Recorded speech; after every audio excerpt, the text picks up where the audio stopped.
Punya masalah larinya ke utang, punya masalah larinya ke pinjol, punya masalah larinya ke bank keliling, udah nggak zaman. Sekarang zamannya punya masalah larinya ke Allah. Punya masalah larinya baca sholawat. Bismillahirrahmanirrahim. Alhamdulillahirabbil alamin. Allahumma sholli ala sayidina Muhammad wa ala ali sayidina Muhammad. Assalamualaikum warahmatullahi wabarakatuh. Halo teman-teman, apa kabar? Mudah-mudahan teman-teman selalu dalam lindungan Allah Subhanahu wa taala. Amin ya rabbal alamin. Alhamdulillah, kali ini aku akan sharing lagi pengalaman sholawat dari teman-teman kita. Tapi sebelumnya, buat teman-teman yang belum punya buku ini, jangan pernah lelah ada nikmat di setiap sholawat. Ini buku pertamaku, harganya 55.000. Kalau teman-teman mau beli, teman-teman bisa ke Gramedia atau teman-teman bisa hubungin admin via WhatsApp maupun via Shopee. Klik aja linknya di deskripsi box. Buku ini isinya tentang apa sih? Buku ini isinya tentang pengalaman dari orang-orang yang sudah mendapatkan keajaiban dari sholawat. Sholawat apa yang pada saat itu dia baca, masalah apa yang pada saat itu dia alami sehingga ia mau membaca sholawat, dan kemudian berapa lama akhirnya ia bisa mendapatkan keajaiban-keajaiban ada di sini. Ada testimoni pribadi dari aku, testimoni dari teman-teman, dan ada beberapa jenis-jenis salawat di sini. Salah satunya ada salawat munjiat juga, tapi hanya beberapa, nggak banyak ya teman-teman. Karena ini bukan buku salawat, melainkan buku yang isinya tentang testimoni atau kisah-kisah nyata dari orang-orang yang mendawamkan salawat. Dan buat teman-teman yang punya testimoni salawat, langsung aja kirimkan testimoni teman-teman ke WhatsApp admin. Ini nomornya 0813 1543 0565. Nah, langsung aja aku akan bacain testimoninya. Ini dari Mbak Sari. Assalamualaikum Mbak Mel. Waalaikumsalam. Saya mau ngasih testimoni sholawat Mbak. Sebut saja saya Sari, bukan nama asli. Sebelumnya saya sudah sering dengar kalau sholawat bisa mempermudah urusan kita, tapi saya jarang mengamalkannya. Setelah kenal channel YouTube Mbak Mel, pelan-pelan saya mulai istiqomah sholawatnya. Baik itu sholawat Jibril, sholawat munjiat, sholawat Nabi. Beberapa bulan ini, hampir setengah tahun lebih, saya terikat pinjol. Awalnya cuma iseng, mudah cairnya ternyata. Terus pinjem lagi, sampai akhirnya di bulan Maret sudah mencapai 10 jutaan. Karena bingung harus tutup pakai apa lagi, akhirnya saya terus gali lubang baru, cari aplikasi baru, sampai akhirnya hutang pinjol saya mencapai 28 juta di bulan Juni ini Mbak. Karena bingung banget, tidur gak tenang, makan gak enak, kerjaan rumah jadi terbengkalai gara-gara saya putus asa. Saya ingat lagi channel Mbak Mel, pelan-pelan saya coba istiqomahkan sholawat Jibril dari 1.000 jadi 4.000-an per hari. Sambil ngerjain kerjaan rumah, jaga anak, dan saya terus sholawat. Hampir gak percaya juga kalau sholawat bisa membawa kepada jalan keluar, karena saya udah terus sholat tobat, zikir, tapi jalan keluar gak kunjung ada. Sempat saya tinggalkan sholawat itu Mbak karena merasa gagal, tapi dengar lagi channel Mbak Mel. Coba bangkitkan semangat lagi untuk beribadah, sholawat lagi. Karena seperti kata Mbak Mel, kita jangan fokus pada hasil, tapi fokus pada pertaubatan kita ke Allah. Mohon ampun ke Allah karena dosa riba. Jadi mulai saya tekuni lagi sholawat Jibril 3.000 per hari Mbak. Sambil dalam hati pasrahkan semuanya ke Allah karena semua udah dilakukan. Pinjam sana sini gak ada juga, ngajuin aplikasi baru semua pada ditolak. Hampir 20 aplikasi pinjol saya ajukan Mbak, kebanyakan ditolak, mungkin karena udah kebanyakan kali ya. Akhirnya dengan keadaan pasrah, nggak tahu mau buat apa lagi, sementara 2 hari lagi harus ada yang dibayar sebanyak 4 juta untuk 3 aplikasi. Pas salat subuh di hari Jumat kemarin, saya gempur sholawat sampai ribuan, sambil mohon petunjuk Allah agar apa yang harus saya lakukan lagi. Setelah selesai sholat, tiba hati ini bicara Mbak Mel. Coba kamu cerita ke orang tuamu, ke suamimu, jujur sama mereka. Mana tahu ada yang bisa bantu. Akhirnya tanpa ragu atau ceritain abis subuh itu Mbak sama suami. Saya minta maaf sama suami. Awalnya suami cuma bisa terdiam, tapi lama-lama dibilang ya sudah, gak apa-apa. Sekarang tinggal kita cari cara buat bayarnya. Terus saya ajak suami ke rumah mama saya buat ngaku kalau punya pinjol sebanyak ini. Akhirnya Jumat pagi dan hati yakin saya bareng suami ke rumah mama. Saya ceritain semuanya sambil nangis. Awalnya mama saya marah, Mbak, tapi akhirnya mama bilangnya sudah nanti dicarikan pinjaman. Saya di situ merasa lega banget, Mbak. Awalnya mama saya cuma bisa pinjemin 4 juta. Saya bilang juga itu udah bersyukur banget, Mbak. Akhirnya saya bayar yang bisa dibayar dulu. Sambil terus perbaiki diri, sholawat saya kencengin lagi. Dan alhamdulillah Mbak Mel, besoknya mama saya bilang ini ada duit 15 juta, bayarlah untuk hutang pinjol kamu. Masya Allah. Saya di situ serasa terbang, Mbak, ringan banget. Berasa beban yang ada di pundak selama ini hilang. Saya nangis, saya mohon maaf sama orang tua Mbak Mel. Minta maaf sama suami pastinya. Saya cium kaki orang tua saya sama suami saya. Masya Allah, ternyata benar Allah maha mendengar, maha melihat.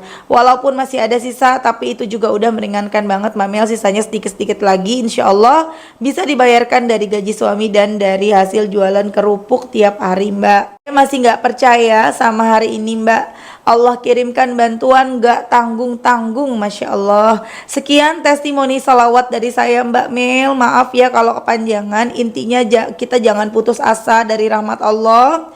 Terus salawat walaupun belum ada jawaban dari doa-doa kita. Tapi yakinlah doa-doa kita disimpan Allah untuk hari esok yang lebih baik. Kalau kisah saya naik tayang di YouTube, saya berpesan jangan sekali-kali nyoba riba. Jangan ada harta di dalam rumah, harta si riba. Wallahi ngeri banget. Tabungan habis, gaji nggak kelihatan, utang bukan lunas malah numpuk, harta riba buang jauh-jauh dari rumah kita. Insya Allah kita selalu dalam lindungan Allah ya Mbak Mel. Sehat selalu Mbak, terima kasih banyak. Wassalamualaikum warahmatullahi wabarakatuh. Masya Allah, the power of salawat yang dirasain sama Mbak Sari. Dahsyat banget, utang pinjol awalnya gara-gara nyoba-nyoba, kok gampang. Kok mudah, gampang deh, ntar bayarnya dari gaji, orang cuma dikit, gajinya kan banyak, masih cukup buat bayar pinjol. Ujung-ujungnya tiba-tiba gara-gara itu uang riba, ada dosa riba di situ, rezekinya jadi seret, jadi mampet. Walaupun mungkin gaji suaminya tetap, ya misal gaji suaminya 20 juta misalnya, tetap masuk 20 juta, tetap. Tapi dibikin jadi seretnya gimana? Tiba-tiba ada aja keperluan mendadak. Tiba-tiba kulkas rusak. Tiba-tiba listrik error harus dibetulin. Tiba-tiba mesin air rusak. Pokoknya itu uang ada aja tuh keluar tuh akhirnya. Keluar. Rezeki jadi seret gara-gara riba. Akhirnya nggak kebayar tuh teman-teman, nggak kebayar tuh pinjolnya. Akhirnya buka utang baru lagi buat nutup yang lama, buka lagi buat nutup sampai akhirnya ada tadi berapa pinjol, banyak banget ya, sampai totalnya 28 juta. Itu berawal dari iseng nyoba-nyoba. Jadi teman-teman hati-hati ketika teman-teman butuh duit banget buat anak berobat, buat makan gitu ya, buat bayar sekolah anak. Teman-teman udah kenal salawat aja. Gak usah coba-coba macam-macam buka-buka pinjol, jangan, itu malah nambah masalah. Ya, nambah masalah, udah ke Allah aja. Jangan nambah-nambah masalah, ke Allah aja. Insya Allah diberesin kok sama Allah. Allah tuh maha mendengar teman-teman, Allah tuh denger. Ya, teruslah kita berkomunikasi sama Allah, terus berinteraksi sama Allah. Di hati itu ngebatin terus ngomong, ya Allah, hari ini aku nggak ada duit buat makan.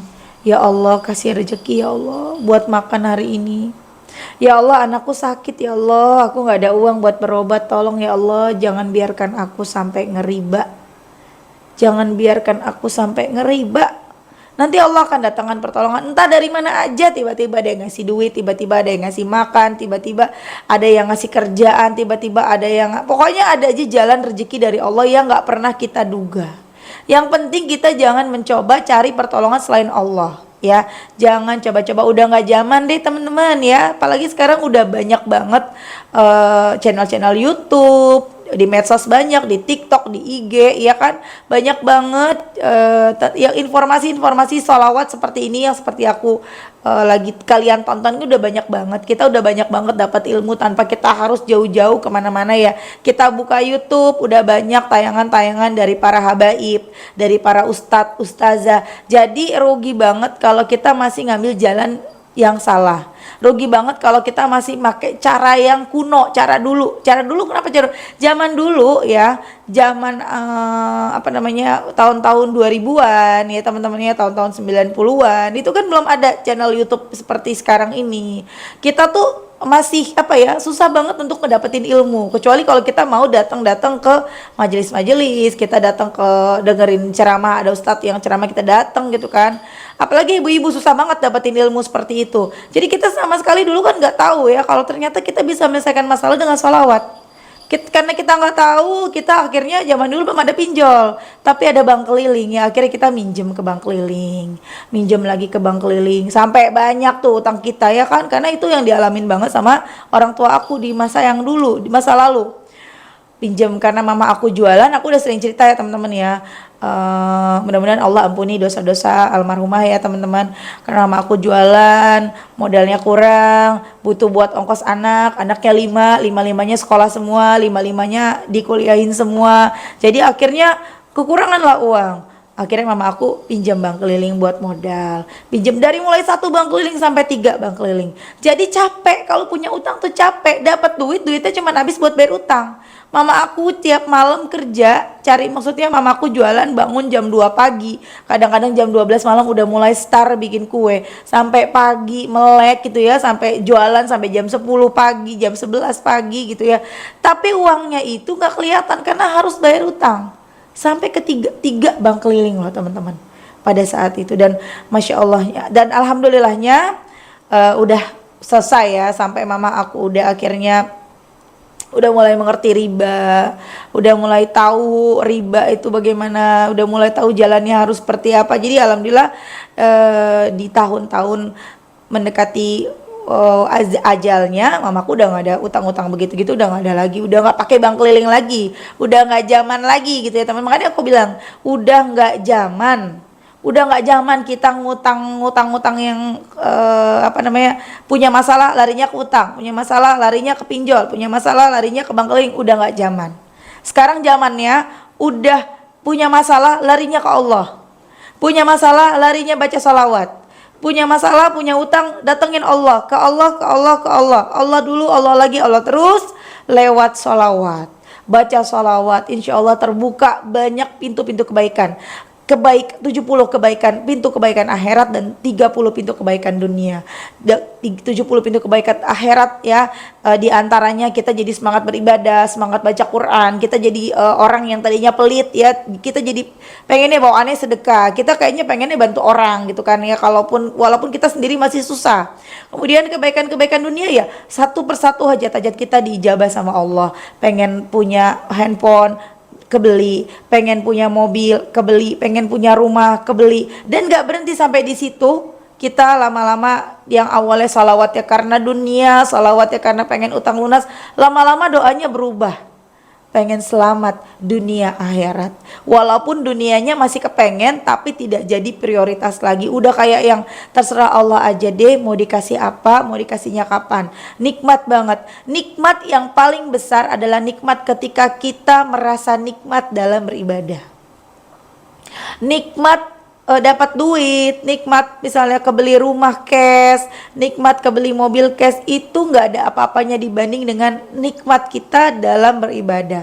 Ketika sholat kok kayaknya nikmat, ketika ngaji kok kayaknya nikmat, ketika baca sholawat kayaknya udah nikmat banget, udah nggak mikirin lagi tuh, udah deh nggak peduli deh urusan A B C, nggak peduli, pokoknya nikmat banget. Dan itu yang mahal harganya. Kita nggak bisa beli pakai uang, mobil bisa dibeli pakai uang, rumah bisa dibeli pakai uang, tapi nikmat iman itu nggak bisa dibeli pakai uang. Kita harus mengejar itu teman-teman, dan lama-lama doanya teman-teman akan berubah. Jadi ya Allah, berikanlah hamba kemampuan, izinkan hamba bisa merasakan nikmat beribadah, nikmat baca Quran, nikmat salawatan, nikmat dalam mendekati Engkau ya Allah. Itu nanti teman-teman doanya jadi seperti itu. Dan lama-lama jadikanlah aku orang yang bermanfaat. Jadi kayaknya udah gak penting lagi deh yang lain-lain. Yang penting itu aku bermanfaat supaya aku kembali kepada Allah. Aku tuh banyak pahalanya, banyak bekalnya, bukan banyak dosanya gitu ya. Oke teman-teman, terima kasih udah nonton, semoga bermanfaat dan jadi motivasi buat teman-teman. Semangat terus, nggak mungkin teman-teman Allah nggak ngabulin doa teman-teman tuh, nggak mungkin.